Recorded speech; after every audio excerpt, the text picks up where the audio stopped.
Hello friends, I welcome you all in our official YouTube channel. जैसे कि आप सभी लोगों को पता है, हमने आपके लिए शुरू की है एमसीक्यू सीरीज, जिसमें एचपीपीएससी के द्वारा पूछे गए लास्ट 10 ईयर्स के क्वेश्चन हम लोग लेकर आए हैं। और ये सारे के सारे क्वेश्चन भी डिटेल एक्सप्लेनेशन डिस्कस किए जा रहे हैं। तो इस सेशन में मैं आप लोगों के लिए लेकर आया हूँ एमसीक्यू सीरीज का नेक्स्ट पार्ट, जिसमें हिस्ट्री, आर्ट एंड कल्चर के हम लोग क्वेश्चन विद एक्सप्लेनेशन कवर करने जा रहे हैं। तो चलिए, सेशन शुरू करने से पहले मैं आप लोगों के लिए एक अनाउंसमेंट लेके आया हूँ। इसमें मैं आप लोगों को बता देना चाहता हूँ कि साल 2023 और 24 के लिए फाउंडेशन बैचेस की शुरुआत हो चुकी है, जिसमें IAS, HAS, allied services, NT, bank और एसएससी एग्जाम के अलावा सभी कॉम्पिटिटिव एग्जाम की कॉम्प्रिहेंसिव तैयारियां करवाई जा रही है।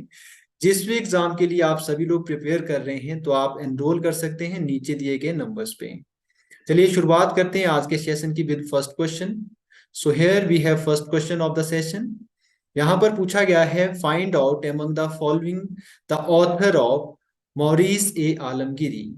और ये क्वेश्चन आप लोगों के लिए देखिए हिंदी और इंग्लिश दोनों मीडियम में दिया गया है। जिसको हिंदी में भी क्वेश्चन पढ़ना है, तो वो यहाँ पर देखिए क्वेश्चन दिया गया है, आप लोग इसको गो थ्रू कर सकते हैं। और यहाँ पर ऑप्शन हमारे पास दे रखे हैं इस क्वेश्चन के कुछ इस प्रकार से। Option number A Alberuni, option number B Barni, option C Mustaid Khan, option D समास ए सिराज। तो इसका राइट आंसर हमारे पास हो जाएगा ऑप्शन नंबर सी, मुस्तैद खान। चलिए, इसके अलावा जो बाकी यहाँ पर ऑथर हमारे पास दिए गए हैं, इनके बारे में कुछ एक इंपॉर्टेंट जानकारी मैं आप लोगों को देना चाहता हूँ, क्योंकि बार बार एग्जाम में यहाँ से क्वेश्चन पूछ लिए जाते हैं। सबसे पहले अगर हम लोग बात करें अलबरूनी की, तो आप सभी लोगों को पता होगा कि अलबरूनी के द्वारा दो किताबें लिखी जाती है। एक तो हमारे पास है तहकीक ए हिंद,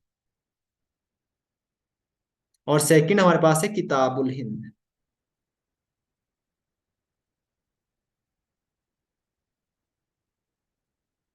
अलबरूनी भारत महमूद गजनी के साथ आता है,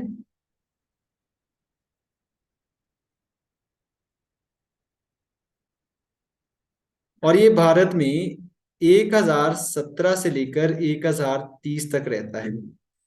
ये सारी जानकारी आप सभी लोगों को पता होनी चाहिए। और नेक्स्ट ऑप्शन हमारे पास यहाँ पर दिया गया है बर्नी। ये हमारे पास कंटेम्प्रेरी थे दिल्ली के सुल्तान फिरोज शाह तुगलक और मोहम्मद बिन तुगलक के।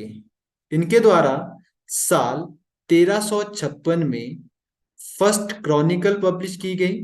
और उसके बाद इनके द्वारा देखिए किताब लिखी गई है तारीख ए फिरोज शाही, तारीख ए फिरोज शाही और फतवा ए जहांदार, फतवा ए जहांदारी। ये इंपॉर्टेंट किताब है जो कि लिखी गई है हमारे पास बर्नी के द्वारा। तो चलिए चलते हैं नेक्स्ट क्वेश्चन की तरफ।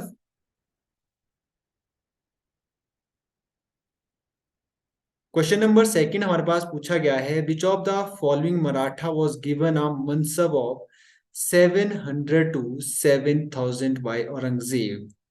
कि इनमें से किसको आप लोगों के पास देखिए औरंगजेब ने 700 से लेकर 7000 तक की मनसब दी थी। तो ऑप्शन नंबर ए हमारे पास है Shivaji, option number B Sambhaji, option number C हमारे पास है Raja Ram, option number D हमारे पास है शाहू जी। तो इसका राइट आंसर हमारे पास हो जाएगा संभाजी, ऑप्शन नंबर सी। सबसे पहले देखिए, आप सभी लोगों को यहाँ पर मनसबदारी सिस्टम के बारे में पता होना चाहिए।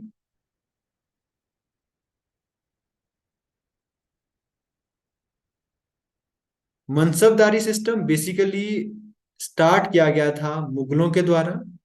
अब इसमें देखिए जो शब्द मनसब है, इसका मतलब होता है रैंक। मतलब मुगल काल में जितने भी ऑफिसर होते थे, उनकी रैंक को यहाँ पर मनसब कहा जाता था। और यहाँ पर टोटल जो ये मनसब होती थी 66 इनका नंबर था, मतलब 66 तरह की रैंकिंग दी जाती थी मुगलों के द्वारा। और यहाँ पर जो रैंकिंग ये दी जाती है बेसिकली सिविल और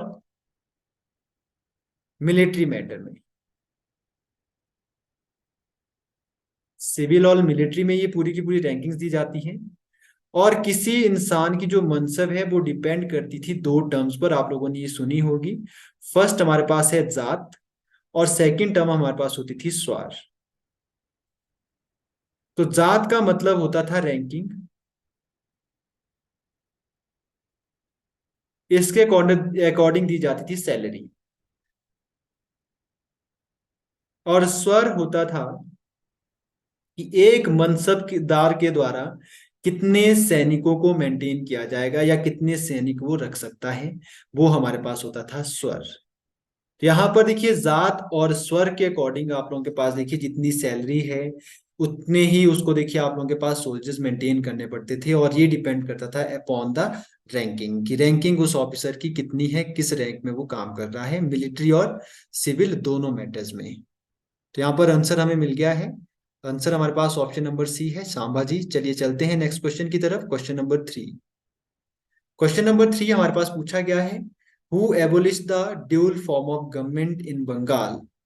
ऑप्शन नंबर ए हमारे पास है sir John Shore, option number B Lord Curzon, option C Robert Clive, option D हमारे पास दिया गया है वॉरेन हेस्टिंग्स। तो इसका राइट आंसर हमारे पास हो जाएगा option number D Warren Hastings. तो ड्यूल फॉर्म ऑफ गवर्नमेंट के बारे में आप सभी लोगों को पता है कि जब ब्रिटिशर्स यहाँ पर जीत जाते हैं 1764 में बैटल ऑफ बक्सर, उसके बाद बेसिकली जो बंगाल के लॉ एंड ऑर्डर को मेंटेन करने के लिए सभी के सभी अधिकारों को दो भागों में बांटा जाता है। एक हमारे पास होता है दीवानी, और सेकंड होते हैं निजामत। दीवानी राइट्स मतलब writes about money, tax collection के अधिकार। निजामत अधिकारों से मतलब होता है लॉ एंड ऑर्डर को मेंटेन करना। अब ब्रिटिशर्स को भारत में सिर्फ पैसों से मतलब था, तो इसलिए उन्होंने क्या किया कि बंगाल में बक्सर के युद्ध के बाद दीवानी अधिकारों को अपने पास रख दिया। सिर्फ बंगाल के नहीं, बंगाल के साथ साथ बंगाल, बिहार, उड़ीसा, है ना, यहाँ के दीवानी राइट अब ब्रिटिशर्स के पास हो गए, मतलब वो टैक्स कलेक्ट करेंगे। और निजामत वाले अधिकार यहाँ पर नवाब के पास रखेंगे कि लॉ एंड ऑर्डर आप मेंटेन करोगे। इसी सिस्टम को नाम दिया गया ड्यूल फॉर्म ऑफ गवर्नमेंट। ठीक है। और ये ड्यूल फॉर्मेट ऑफ गवर्नमेंट की शुरुआत की जाती है वहां पर रॉबर्ट क्लाइव के द्वारा। लेकिन क्वेश्चन क्या पूछा गया है कि किसने इसको खत्म किया। तो ये सिस्टम बंगाल में खत्म किया जाता है बाय वॉरेन हेस्टिंग्स। तो ये बहुत इंपॉर्टेंट है, बहुत बार ये क्वेश्चन एग्जाम में पूछ लिया जाता है। वॉरेन हेस्टिंग्स की अगर हम लोग बात करें तो इनका टाइम पीरियड रहता है 1772 से लेकर 1785, और ये बंगाल के गवर्नर जनरल होते हैं, first governor general of Bengal, आप सभी लोगों को पता ही होगा। अगर इनके टाइम पीरियड में हुए कामों के बारे में हम लोग देखें तो मोस्ट इंपॉर्टेंट जो काम हुआ था कि सबसे पहले ड्यूल फॉर्म ऑफ गवर्नमेंट इनके द्वारा खत्म किया, और सेकंड काम क्या हुआ, इनके टाइम में स्थापना की गई थी एशियाटिक सोसाइटी ऑफ बंगाल की, सोसाइटी ऑफ बंगाल की। कब? 1784 में। साथ में इन्हीं के टाइम में श्रीमद् भगवत गीता को ट्रांसलेट किया गया था इंग्लिश में बाय चार्ल्स ब्लिंकिंस।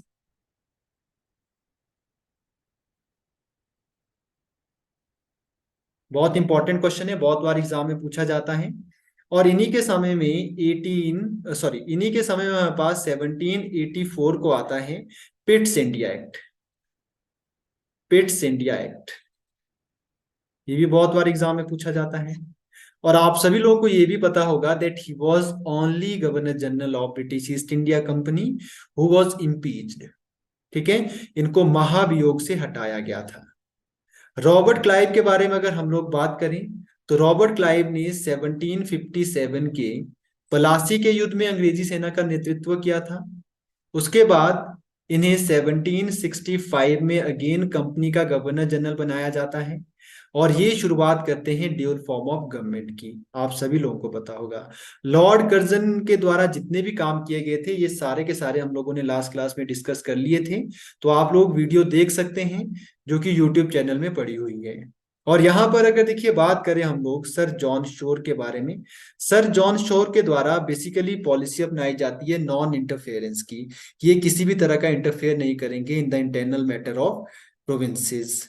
तो इसके चलते हुए ब्रिटिश ईस्ट इंडिया कंपनी को एक नुकसान होता है। नुकसान क्या होता है कि भारत के जो राजा थे या प्रोविंस के जो हेड होते थे, उन्होंने ज्यादा इन्वॉल्व करना शुरू कर दिया फ्रेंच ईस्ट इंडिया कंपनी को, जिससे फ्रेंच ईस्ट इंडिया कंपनी ज्यादा शक्तिशाली हो जाती है during the time of sir John शोर। चलिए, यहाँ पर ये सारी की सारी एक्सप्लेनेशन आप लोगों के लिए इंपॉर्टेंट है, एग्जाम में क्वेश्चन पूछा जा सकता है किसी भी चीज से, तो ध्यान रखेंगे। चलते हैं नेक्स्ट क्वेश्चन की तरफ। क्वेश्चन नंबर 4 हमारे पास दिया गया है, Sidhu and Kanhu were associated with which one of the following. Option number A, the Kol uprising. Option number B, the Munda rebellion. Option number C, the Khasi rising. Option number D, the Santhal rebellion. तो आप सभी लोगों को पता होगा कि 1857 के रिवोल्ट से पहले भी भारत में देखिए अंग्रेजों के खिलाफ बहुत सारे आंदोलन होते हैं, जिसमें से ये ट्राइबल मूवमेंट हमारे पास बहुत इंपॉर्टेंट है। तो अगर हम लोग संथाल अपराइजिंग के बारे में बात करें, इसका आंसर भी हमारे पास यही हो जाएगा, Santhal uprising.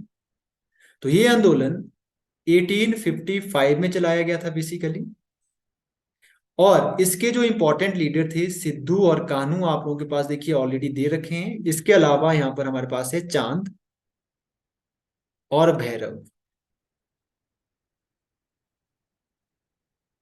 With two sisters, जिनके नाम हमारे पास हैं फूलो और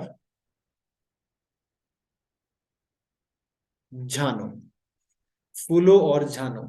एग्जाम में क्वेश्चन पूछा जा सकता है कि जो संथाल अपराइजिंग है, इसके फीमेल लीडर कौन थे। तो इन दोनों के नाम आप सभी लोगों को पता होने चाहिए, बहुत इंपॉर्टेंट हो जाते हैं एग्जाम पॉइंट ऑफ व्यू से। अब देखिए, ब्रिटिशर्स की आर्मी आप सभी लोगों को पता है कि बहुत बड़ी आर्मी थी, तो उस आर्मी से डायरेक्टली तो ये लोग लड़ नहीं पाए, तो इन्होंने एक वॉरफेयर टेक्निक का इस्तेमाल किया इसमें, जिसको हम लोग कहते हैं gorilla war technique. Gorilla war technique में बेसिकली सामने से वार नहीं किया जाता है, छुप छुप के वार किया जाता है मौका देखकर। ये टेक्निक बहुत सारे लोगों के द्वारा अपनाई गई थी अंग्रेजों के खिलाफ, जिसमें से आप लोगों को तांत्या टोपे का नाम पता होगा। ठीक है, जब आप लोगों के पास देखिए झांसी की रानी भी वॉर में मारे जाते हैं 1857 के रिवोल्ट में, और आप लोगों के पास नाना साहब कानपुर छोड़कर चले जाते हैं, तो इस जंग को जारी रखा जाता है तांत्या टोपे के द्वारा इन गोरिल्ला वॉर फॉर्म। चलते हैं नेक्स्ट क्वेश्चन की तरफ।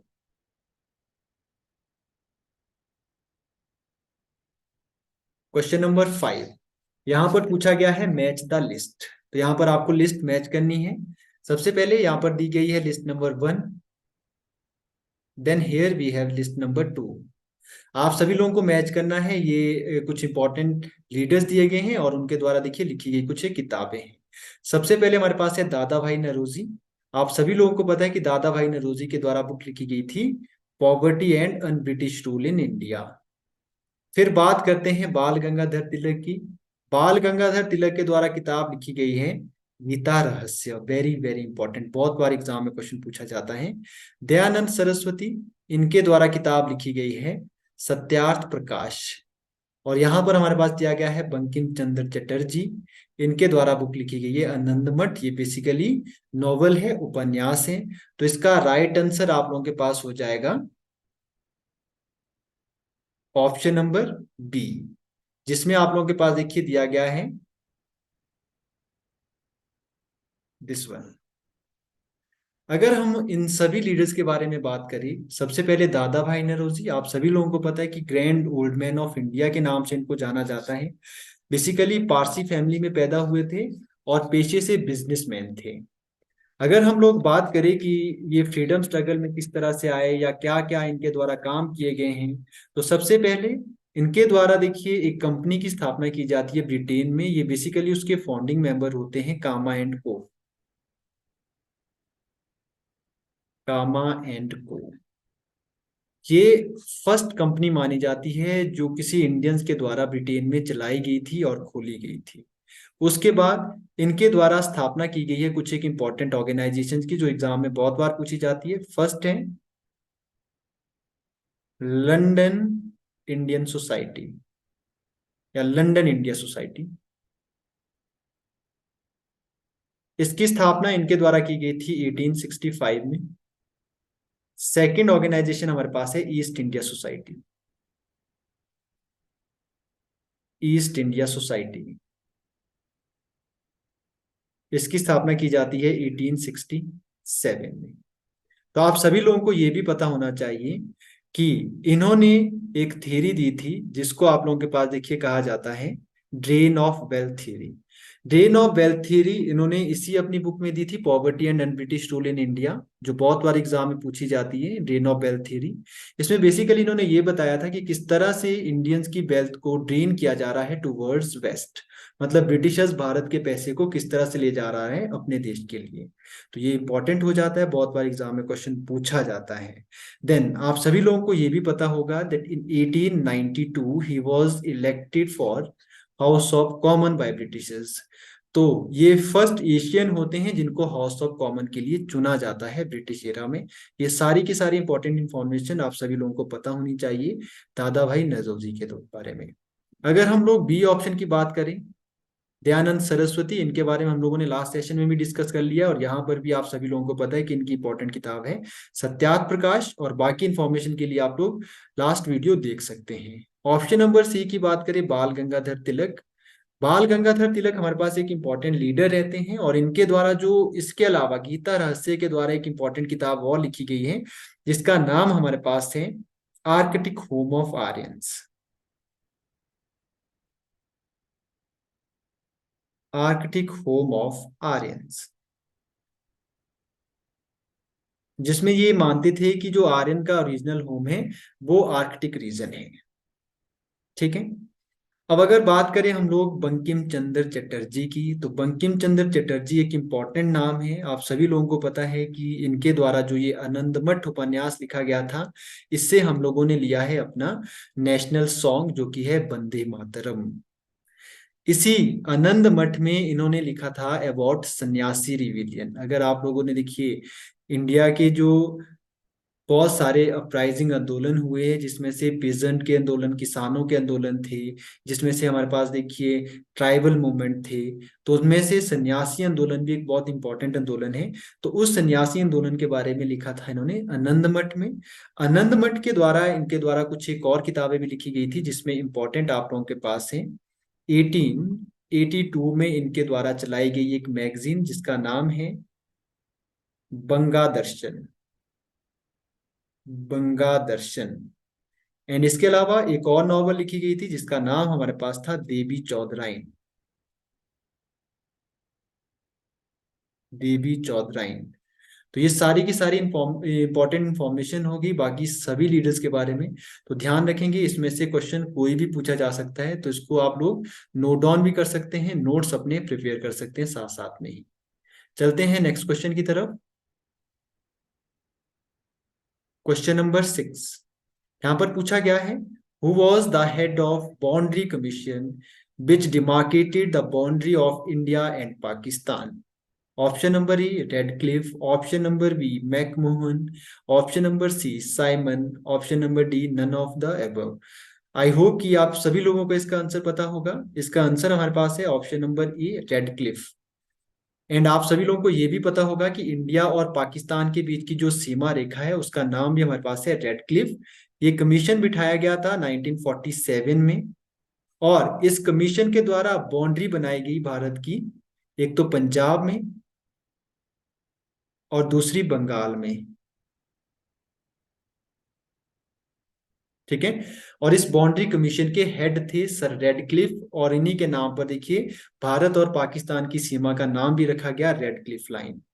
वहीं अगर हम लोग मैकमोहन लाइन की बात करें तो ये है सीमा रेखा between India and China. India and China. इसके अलावा हमारे पास डुरंड लाइन है। डुरंड लाइन है बिटवीन इंडिया एंड अफगानिस्तान। और इसके अलावा इंडिया आप लोगों के पास देखिए जिन जिन देशों के साथ बॉर्डर शेयर करता है उसमें से हमारे पास है अफगानिस्तान, पाकिस्तान, नेपाल, भूटान, बांग्लादेश, म्यांमार और श्रीलंका। 7 देशों के साथ भारत बॉर्डर शेयर करता है। इसमें से सबसे ज्यादा जो बॉर्डर शेयर हम लोग करते हैं वो करते हैं बांग्लादेश के साथ। बांग्लादेश के साथ भारत की सबसे बड़ी लैंड बाउंड्री लगती है। और यहाँ पर जो सबसे ज्यादा डिस्टर्ब्ड बाउंड्री हमारी रहती है वो रहती है विद पाकिस्तान एंड इंडिया। और पाकिस्तान इंडिया के बीच में कुछ एक डिस्प्यूटेड रीजन भी है, जैसे हमारे पास हो गया कश्मीर वाला मुद्दा, जिसमें एक कश्मीर जो इंडिया का पार्ट है और एक हमारे पास पीओके है, पाकिस्तान ऑक्यूपाइड कश्मीर। तो इंडियन कश्मीर और पाकिस्तान ऑक्यूपाइड कश्मीर के बीच में की जो सीमा रेखा है उसको कहा जाता है एलओसी, लाइन ऑफ कंट्रोल। और इसी तरह से कुछ एक डिस्प्यूटेड एरिया हमारे पास है चाइना के साथ, और उस डिस्प्यूटेड एरिया में चाइना और इंडिया की जो सीमा रेखा है उसका नाम है LAC, line of actual control. इसके अलावा एक और डिस्प्यूटेड एरिया आता है इंडिया और चाइना के बीच में, जो बहुत बार एग्जाम में पूछा जाता है, वो है sir creek. Sir creek, sir creek ये डिस्प्यूटेड एरिया मेनली हमारे पास गुजरात में है, रण ऑफ कच्छ में। तो ये क्वेश्चन आई थिंक टीडब्ल्यू के एग्जाम में पूछा गया था, तहसील वेलफेयर ऑफिसर के एग्जाम में, कि सरक्रीक डिस्प्यूटेड रीजन कौन कौन से देशों के बीच में है। तो ये हमारे पास है इंडिया और पाकिस्तान के बीच में, and mainly situated in Gujarat, run of Kutch. तो यहाँ पर अगर क्रीक वर्ड की अगर हम लोग बात करें, क्रीक एक शैलो वाटर बॉडी होती है, बिल्कुल नदी की तरह दिखती है, लेकिन ये नदी जितनी गहरी नहीं होती है।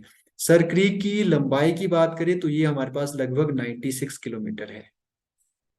चलिए चलते हैं नेक्स्ट क्वेश्चन की तरफ। क्वेश्चन नंबर 7 यहाँ पर पूछा गया है, in which of the following year Asiatic Society of Bengal was established. Option number E 1757, option number B 1784, option number C 1835, option number D 1857। इसका राइट आंसर मैंने अभी अभी आप लोगों को ये बता दिया है, तो इसका राइट आंसर हो जाएगा ऑप्शन नंबर बी 1784। और आप सभी लोगों को ये भी पता है कि जो एशियाटिक सोसाइटी ऑफ बंगाल है, इसकी स्थापना की जाती है by William Jones. William Jones important question है, बहुत बार एग्जाम में पूछा जाता है। चलते हैं नेक्स्ट क्वेश्चन की तरफ। क्वेश्चन नंबर 8 यहां पर पूछा गया है, which of the following is represented by Harappa civilization. Second urbanization, third urbanization, first urbanization, fourth urbanization. इसका राइट आंसर हो जाएगा option number C, it is first urbanization. आप सभी लोगों को पता होगा इंडस वैली सिविलाइजेशन के बारे में, कि ये हमारे पास एक अर्बन और साइंटिफिक सिविलाइजेशन थी, and one of the old civilization of world, जिसका टाइम पीरियड हम लोग बेसिकली मानते हैं 2350 बीसी से लेकर 1750 बीसी तक। इसके अलावा देखिए बहुत सारे कॉन्ट्राडिक्शन भी है, अलग अलग हिस्टोरियन अलग अलग टाइम पीरियड बताते हैं इसका, लेकिन ये सबसे ज्यादा माने जाने वाला टाइम पीरियड है। और अगर इसकी सिविलाइजेशन के नाम के बारे में हम लोग बात करें, यहाँ पर हड़प्पा सिविलाइजेशन कहा है क्योंकि 1921 में जो इसका पहला टाउन खोजा गया था वो हड़प्पा था। इसके अलावा इसको जाना जाता है इंडस वैली सिविलाइजेशन के नाम से, सिंधु घाटी सभ्यता के नाम से, और इसी को आप लोगों के पास कहा जाता है ब्रोंज सिविलाइजेशन, कांस्य सभ्यता, और इसी को कहा जाता है सिंधु सरस्वती सिविलाइजेशन, क्योंकि मैक्सिमम जो इसके टाउन है वो हमें मिलते हैं इंडस और इसकी ट्रिब्यूटरी के किनारे। ठीक है। और इसके अलावा इंडस वैली सिविलाइजेशन एक साइंटिफिक सिविलाइजेशन थी, जो ज्यादातर आप लोगों के पास देखिए फेमस थी उनकी टाउन प्लानिंग के लिए, उनके ग्रिड सिस्टम के लिए, जिसमें सिटाडेल हमारे पास था। और उनके साइंटिफिक चीजों की अगर हम लोग बात करें, सबसे पहले धौलावीरा, जहाँ पर देखिए हमें मिलते हैं कि वाटर प्रिजर्व करने के लिए उनके द्वारा किस तरह के अंडरग्राउंड टैंक्स बनाए गए थे। और अगर हम लोग बात करें मोहनजोदारो की, वहाँ का विशाल स्नानागार और साथ में बड़ी बड़ी ग्रीनरीज जो हमें वहां से मिलती हैं, वो हमें बताते हैं that how advance they people were. तो चलिए यहाँ पे ज्यादा डिटेल में हम इसके बारे में बात नहीं कर सकते हैं। इंडस वैली सिविलाइजेशन और पूरी हिस्ट्री की डिटेल वीडियोस हम लोग आप लोगों के लिए लेकर आएंगे कुछ ही समय में। चलते हैं नेक्स्ट क्वेश्चन की तरफ।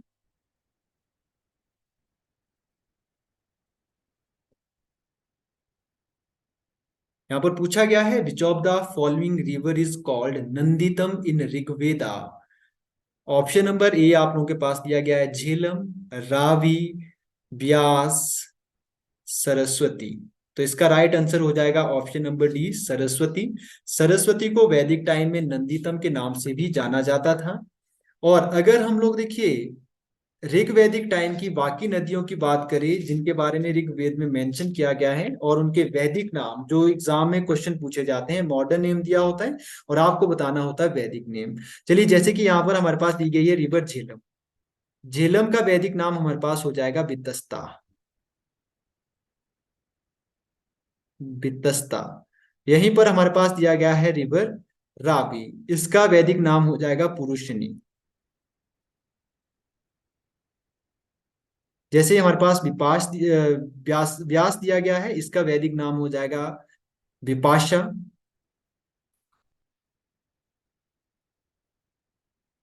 सरस्वती का बता दिया गया है नंदितम।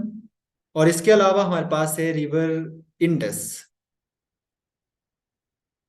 इसका वैदिक नेम है Sindhu. Then we have river Chenab. इसका वैदिक नेम है Askini. Then we have river Sutlej. इसका वैदिक नाम है शतुद्री। शतुद्रु, सॉरी, शतुद्रु। तो ये सारे के सारे नाम आप सभी लोगों को पता होने चाहिए, इंपॉर्टेंट है, बहुत बार एग्जाम में पूछे जाते हैं। चलते हैं नेक्स्ट क्वेश्चन की तरफ।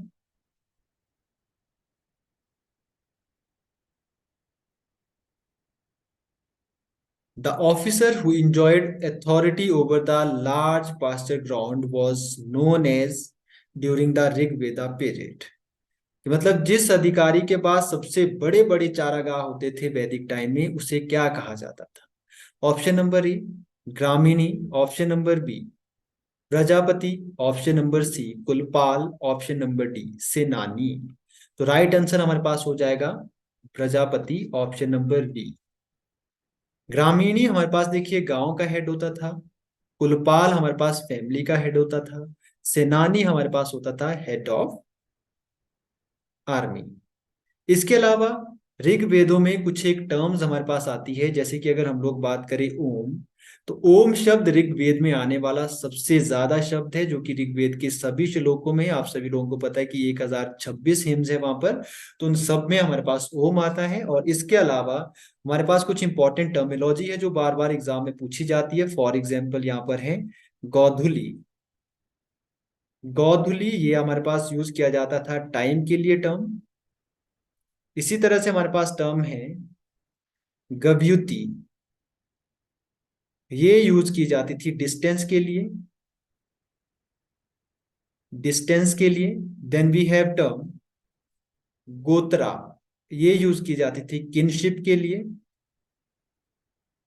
और then we have term duhita. It was use for a girl who milked cow, मतलब जो गाय दूती थी लड़की, उसको दुहिता कहा जाता था। सारी की सारी टर्म इंपॉर्टेंट है और बहुत बार एग्जाम में पूछी जाती है, तो नोट डाउन आप लोग कर सकते हैं। चलते हैं नेक्स्ट क्वेश्चन की तरफ। Which of the following is the author of Tamil Ramayana? Tamil Ramayana के ऑथर कौन थे? Option number A Pampa, option number B Ponna, C Ranna, option number D Kamban. आप सभी लोगों को पता ही होगा ये, इसका राइट आंसर हो जाएगा ऑप्शन नंबर डी कंबन। इनके द्वारा लिखी गई थी तमिल तमिल रामायण। और इसका नाम हमारे पास है तमिल रामायण का, तो ये आप सभी लोगों को पता होना चाहिए, राम अवतारम। राम अवतारम, ये नाम है हमारे पास तमिल रामायण का। चलिए चलते हैं नेक्स्ट क्वेश्चन की तरफ। यहां पर पूछा गया है which of the following rivers, जिस पर सिचुएटेड है स्वर्ग द्वारी, कौन सी नदी के किनारे स्वर्ग द्वारी सिचुएटेड है?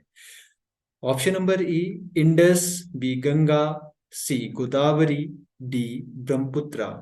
Right answer will be Ganga. Swarg Dwari basically temple है और ये नेपाल में स्थित है। चलते हैं नेक्स्ट क्वेश्चन की तरफ। यहाँ पर पूछा गया है who among the following increase the mansab from 5,000 to 7,000? Option A Akbar, option B Jahangir, option C Shah Jahan, option D Aurangzeb, and right answer will be option number A Akbar. बाकी मनसबदारी सिस्टम के बारे में मैंने आप लोगों को बता दिया है ऑलरेडी। चलते हैं नेक्स्ट क्वेश्चन की तरफ। क्वेश्चन नंबर 14 यहाँ पर पूछा गया है, which of the political party was called राजद्रोह का कारखाना बाय ब्रिटिशर्स। तो ऑप्शन नंबर ए हमारे पास है Muslim League, option number B INC Indian National Congress, option number C Communist Party of India, option number D Unionist Party. तो इसका right answer हो जाएगा option number B Indian National Congress. इसको कहा गया था विद्रोह का कारखाना बाय ब्रिटिशर्स। चलिए, अगर हम लोग यहाँ पर एक एक बार पार्टी के बारे में बात करें, सबसे पहले यहाँ पर ऑप्शन नंबर ए मुस्लिम लीग दिया गया है। तो आप सभी लोगों को पता होगा मुस्लिम लीग की स्थापना की जाती है 1906 में। ठीक है, 1906 में मुस्लिम लीग की स्थापना की जाती है। कहाँ पर? ढाका में की जाती है। और इसको ये नाम मुस्लिम लीग दिया जाता है बाय नवाब ख्वाजा सर सलीमुल्लाह बाथू। इनके द्वारा नाम दिया जाता है इस ऑर्गेनाइजेशन को मुस्लिम लीग। और मुस्लिम लीग के जो फर्स्ट प्रेसिडेंट होते हैं, आप सभी लोगों को पता होगा, आगा खान। आगा खान। अगर यहीं पर हम लोग बात करें आईएनसी के बारे में, आप सभी लोगों को पता है कि 1885 में इसकी स्थापना की जाती है ब्रिटिश रिटायर ऑफिसर एओ हयूम के द्वारा। और अगर हम लोग बात करें इसके फर्स्ट सेशन की, तो उसकी अध्यक्षता हमारे पास की जाती है डब्ल्यू सी बनर्जी, व्योमेश चंद्र बनर्जी के द्वारा। और ये फर्स्ट सेशन का आयोजन किया गया था गोकुलदास तेजपाल कॉलेज ऑफ बॉम्बे, है ना, संस्कृत कॉलेज था बेसिकली, वहां पर इसका आयोजन किया गया था। और इसके अलावा मैंने आप लोगों को बताया है कि इंडियन नेशनल कांग्रेस के इंपॉर्टेंट सेशंस हमें पता होने चाहिए, उसकी अध्यक्षता किसने की है, उसमें क्या क्या डिसीजन लिए गए हैं। तो इसके लिए हम लोग एक अलग से वीडियो लेकर आएंगे, वहां पर हम इससे डिटेल में डिस्कस करेंगे। Next, communist Party of India की अगर हम लोग बात करें, तो आप सभी लोगों को पता है कि कम्युनिस्ट मूवमेंट ऑफ इंडिया की शुरुआत 1920 में की जाती है ताशकंद उज्बेकिस्तान से, जिसमें M N Roy main leader होते हैं। लेकिन 1924 में जो वोल्शेविक हमारे पास कॉन्स्पिरेसी केस होता है, वहां पर कम्युनिस्ट पार्टी ऑफ इंडिया के मैक्सिमम लीडर्स को क्या कर दिया जाता है? अरेस्ट कर लिया जाता है। और इसके नेक्स्ट ईयर दिसंबर 1925 में एम एन रॉय के द्वारा स्थापना की जाती है कम्युनिस्ट पार्टी ऑफ इंडिया की फॉर्मल तरीके से। एंड अगर हम लोग बात करें यूनियनिस्ट पार्टी की, तो ये बेसिकली हमारे पास पंजाब की पॉलिटिकल पार्टी है। और इस पार्टी की स्थापना बेसिकली की गई थी 1923 में, 1923 में बाय 1923 में बाय फलजी हुसैन, छोटू राम, छोटू राम और हयात खानी, हयात खानी। इनके द्वारा इस पार्टी की स्थापना की जाती है पंजाब में। चलते हैं नेक्स्ट क्वेश्चन की तरफ।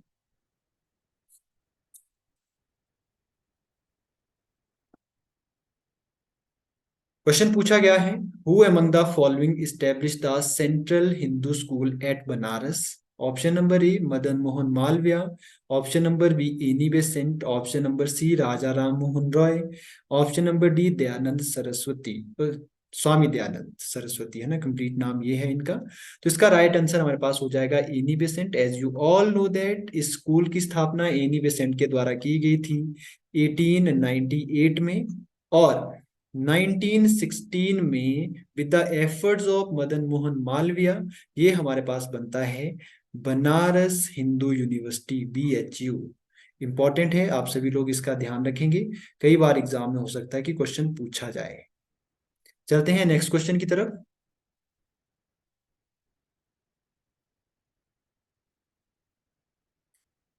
वेरी वेरी इंपॉर्टेंट क्वेश्चन यहाँ पर पूछा गया है, रानी गिदालू who was one of the freedom fighter from northeast, she hailed from which of the following states? Nagaland, Manipur, Assam और मेघालय।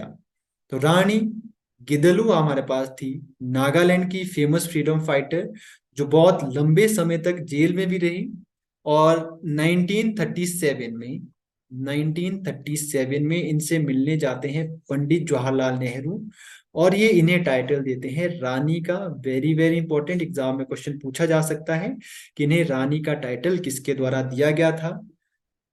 तो ये मैंने आप लोगों को बता दिया, टाइटल दिया गया पंडित जवाहरलाल नेहरू के द्वारा। चलते हैं नेक्स्ट क्वेश्चन की तरफ। क्वेश्चन नंबर 17 यहाँ पर पूछा गया है, which of the following states did not return Congress in power after the first provincial election of 1937? Option number A Punjab, B Gujarat, C Sindh, D Madras. And right answer आप लोगों के पास हो जाएगा ऑप्शन नंबर ए पंजाब। आप सभी लोगों को पता है 1937 में हमारे पास फर्स्ट प्रोविंशियल इलेक्शन करवाए जाते हैं पूरे के पूरे भारत में, जिसमें से उस टाइम भारत में टोटल 11 प्रोविंस होती थी, और 11 प्रोविंस में से 8 प्रोविंस में कांग्रेस की सरकार बनती है, और जहां पर नहीं बनती है उसमें से one of the state we have Punjab. चलते हैं नेक्स्ट क्वेश्चन की तरफ।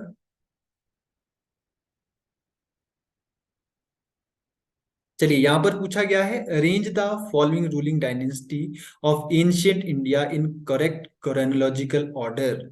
तो काल क्रमानुसार इनको व्यवस्थित करना है कि पहले कौन सी डायनेस्टी थी, उसके बाद कौन सी आई, है ना। तो चलिए यहाँ पर कोशिश करते हैं जरा इस क्वेश्चन को सॉल्व करने की। आप सभी लोगों को पता है कि मगध महाजन पद में पहले मौर्यन ने रूल किया।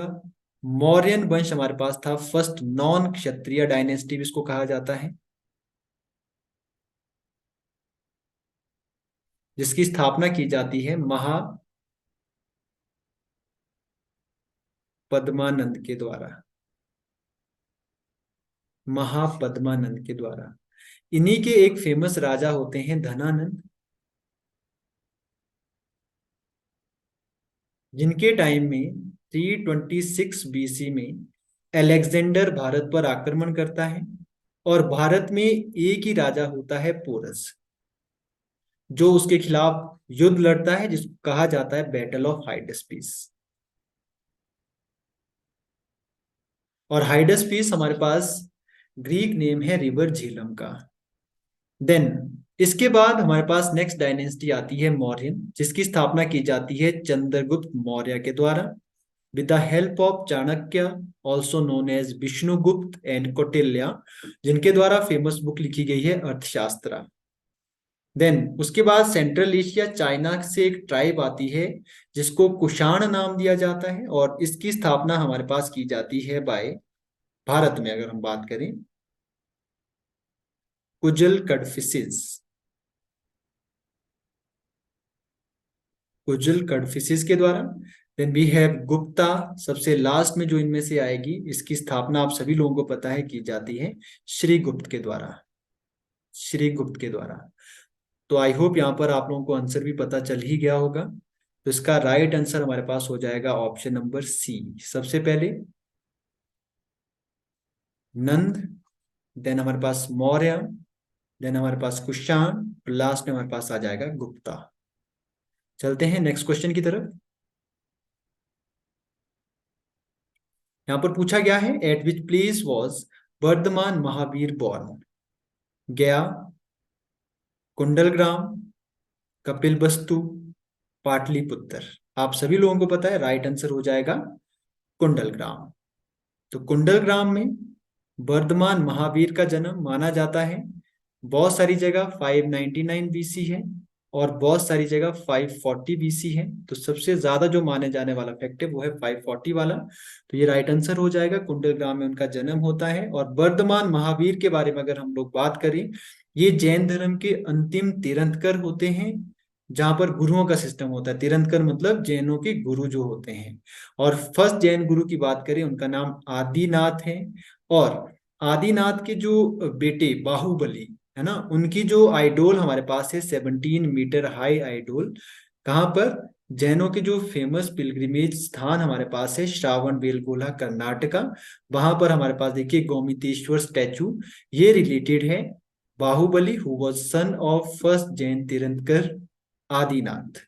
बाकी जैनिज्म और बौद्धिज्म, इसके बारे में भी डिटेल वीडियोस आप लोगों के लिए लेकर आएंगे। अभी चलते हैं नेक्स्ट क्वेश्चन की तरफ। यहाँ पर पूछा क्या है, from which place did Gandhi ji started his Dandi march? Option number A Wardha, option number B Sabarmati, option number C Kheda, option number D Ahmedabad, और राइट आंसर हमारे पास हो जाएगा साबरमती। गांधी जी के द्वारा दांडी यात्रा की शुरुआत साबरमती से की गई थी 12 मार्च 1930 को, 1930 को, नमक कानून तोड़ने के लिए। और साबरमती आश्रम की बात करें तो 1916 में यह आश्रम बनाया गया था गांधी जी के द्वारा। और यहाँ पर इस आंदोलन के बाद शुरुआत होती है सिविल डिसोबीडियंस मूवमेंट की, सविनय अवज्ञा आंदोलन की। एंड इसके बाद ही आप सभी लोगों को पता है इम्पैक्ट होता है 1931 का गांधी इरविन पैक्ट, 1932 का पूना पैक्ट जो कि गांधी जी और बाबा साहब भीमराव अंबेडकर के बीच में होता है। इन सब के बारे में हम लोग डिटेल में करेंगे कभी और दूसरी वीडियोस में। आज चलते हैं नेक्स्ट क्वेश्चन की तरफ।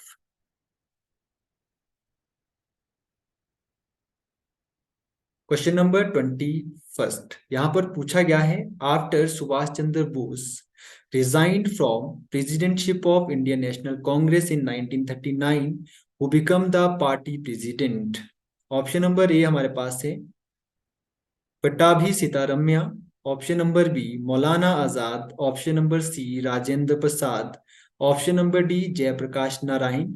आई होप आप सभी लोगों को पता होगा, इसका राइट आंसर हमारे पास है ऑप्शन नंबर सी राजेंद्र प्रसाद। चलिए अगर हम लोग बात करें सुभाष चंद्र बोस के बारे में, आप सभी लोगों को पता है कि नेताजी के नाम से भी इनको जाना जाता है, सुभाष चंद्र बोस को। और इनके बारे में बात करें, इन्होंने क्या क्या किया है हमारे लिए और इंडिया की इंडिपेंडेंस में क्या कंट्रीब्यूशन रहा है, उससे पहले मैं आप लोगों को बता देना चाहता हूं कुछ करंट की बातें। आप सभी लोगों ने सुना होगा रोज आइलैंड जो हमारे पास है अंडमान एंड निकोबार का, उसका नाम बदल कर रख दिया गया है नेताजी सुभाष चंद्र बोस द्वीप। और 23 जनवरी जो इनका बर्थ एनिवर्सरी है, बर्थ डेट है, इसको सेलिब्रेट किया जाता है एज अ पराक्रम दिवस। पराक्रम दिवस। इनका जन्म 23 जनवरी 1897 में हुआ था। और आप सभी लोगों को पता है कि 1938 का जो हरिपुरा सेशन है, वहां पर इन्होंने इंडियन नेशनल कांग्रेस की अध्यक्षता की थी उस सेशन में, जिसमें इन्होंने पट्टाभी सीतारमैया को हराया था। लेकिन उसके बाद 1939 में इन्होंने रिजाइन कर दिया था। और यहाँ पर आप लोगों के पास देखिए इनके द्वारा शुरुआत की जाती है, स्थापना की जाती है फॉरवर्ड ब्लॉक की, फॉरवर्ड ब्लॉक की। देन आप सभी लोगों को पता है कि 1943 में आईएनए इंडियन नेशनल आर्मी और हमारे पास आजाद हिंद गवर्नमेंट मिलकर बनाती है आजाद हिंद फौज। ठीक है, तो ये कुछ इंपॉर्टेंट इंफॉर्मेशन थी सुभाष चंद्र बोस के बारे में। चलते हैं नेक्स्ट क्वेश्चन की तरफ।